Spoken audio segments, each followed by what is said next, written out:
The Brad Rules! The Splinter Cell series is one of those video game franchises that seemed to be the marvel of the industry over a decade ago, but then suddenly disappeared from the conversation, and with no new entries since 2013, that's no surprise. The series harkens back to a time when Ubisoft actually cared about their customers and didn't tell us we needed to get used to not owning our games. So let's take a moment to go back to the very first game in the Splinter Cell series, Splinter Cell 1.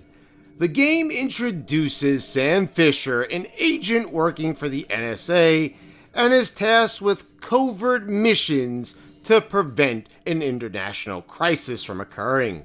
Now, what makes Splinter Cell so intriguing is how it is primarily a stealth action game, where the focus is on sneaking around, hiding in the shadows to avoid detection from enemies as you traverse all over the world in different environments and countries. There's a lot to see and do, and the game presents a tremendous atmosphere, especially with its usage of lighting.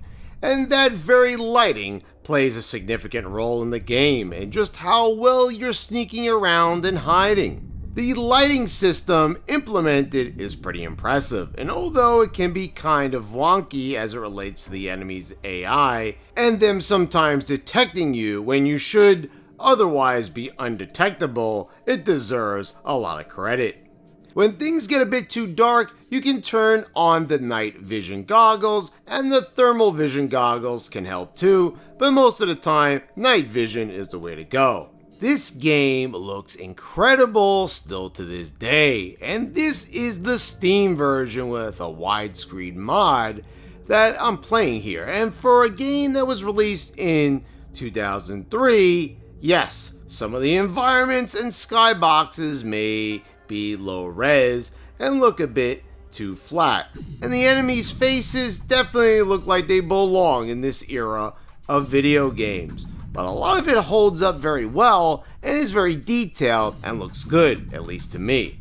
I mean, when I'm in the garden at the Chinese embassy or scaling the cliffside of the presidential palace, looking at that skybox off in the distance, I'm completely enamored by what I'm experiencing. The animations are also very well done and fluid, and just seeing Sam move around the environments is very satisfying. The way Sam crouch walks and runs, to how he rappels down the sides of buildings, it all looks very good. It's very clear just how much care and dedication went into crafting Splinter Cell. Plus, this is a Tom Clancy endorsed game after all, so the attention to detail is certainly a very crucial point of interest. There's also cause and effect at play when it comes to how you go about engaging with the game and what tactics you use. If you get sloppy and don't play smart enough, you can be left without ammunition, end up triggering too many alarms, or end up getting killed by an enemy because you can't take too many hits. Sam doesn't show any signs of injuries, which is a bit disappointing even when he only has a hair of health left, but the fact that gunshots can down you in a heartbeat makes the realism ever present. There are true consequences for slip-ups, and I love it. I always feel paranoid and feel the need to take out all the guards in an area, which is easier said than done, but certainly makes the missions more manageable. Many times you'll have orders to not kill anyone, so you'll need to sneak up on your enemies and knock them out. You'll need to manage how quiet you are, but make sure not to go too slow or your target might turn around and discover you. This creates a lot of immersion and a great sense of tension. It really pulls you into the game. It makes you consider all the variables at play.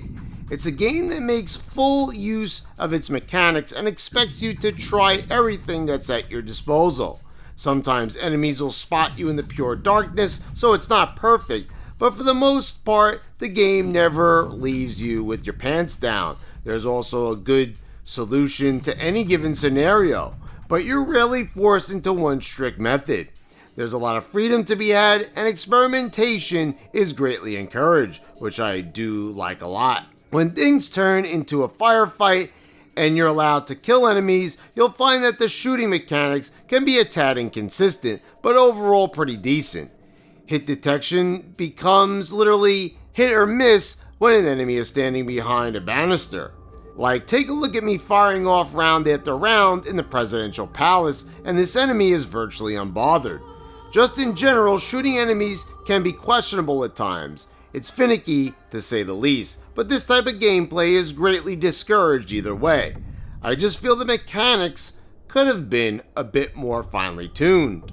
If you're not playing this on PC, dear lord, the ability to save anywhere is a godsend, and the console versions work purely on a checkpoint system, and this can be beyond infuriating because it's very easy to die in this game when an enemy opens fire.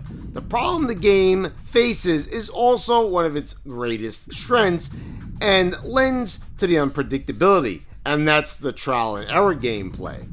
This can be a very controversial form of gameplay in many games, but it works a lot better here than in other games due to the nature of a stealth action game like this. Playing this on console can unfairly pad out the time you spend with the game because you'll find yourself playing sections over and over until you get it right. And even with the number of ways you can accomplish the same goal using all the tactics available to you, there's usually always a better way.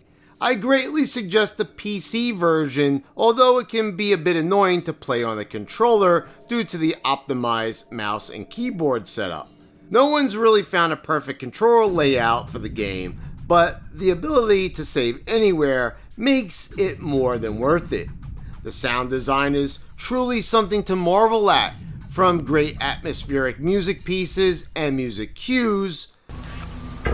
I think I see something. Get out of the way!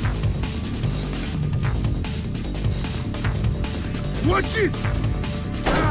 Couple that with the fact that sound plays such a big role in how you avoid detection and what leads to guards discovering you. Not to mention the voiceovers, and Michael Ironside does a flat out fantastic job cementing his deep, gravelly voice as the voice of Sam Fisher. Good Lord, Fisher.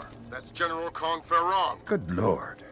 Who's that? If I had to pick a favorite mission, I think I'd have to go with the CIA HQ and navigating the dark corridors, listening to CIA employees' conversations and having the restriction of not being able to kill anyone.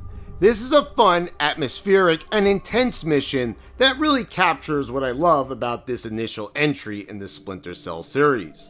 Splinter Cell 1 does an amazing job of introducing this classic series to the masses and establishes a classic character. When a game that produces an alluring atmosphere with gameplay that demands your skills and is stylish to boot, it's a surefire win in my book. This is a true classic, and although not perfect, this is how a series that's destined for greatness deserves to be introduced. There is a planned remake in the works, but the director of the project left Ubisoft in 2022, and considering how toxic this company has become, there's no surprise there.